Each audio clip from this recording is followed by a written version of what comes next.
lot of really interesting panels. Some are related.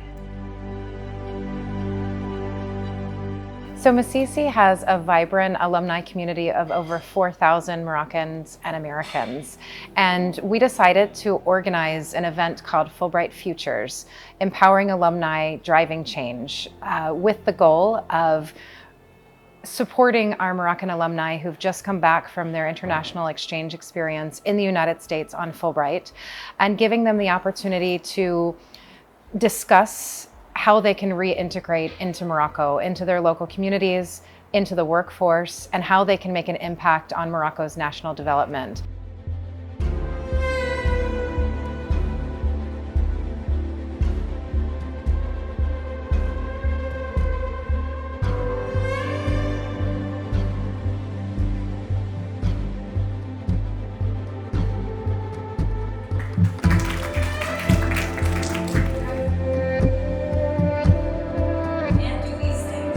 I was so excited to hear about the Fulbright Futures event that I decided to come on a plane from New York to support this initiative.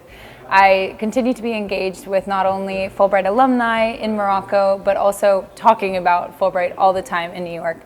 After completing my program, I continued my Arabic studies in the United States and actually am studying international education development so that hopefully I can come back to Morocco and develop educational programs here. I'm especially excited for this event because I think it's an excellent opportunity for Fulbright alumni to hone their narratives and be able to share their stories with the greater population and to promote the incredible skills and experiences they gained in their Fulbright experience.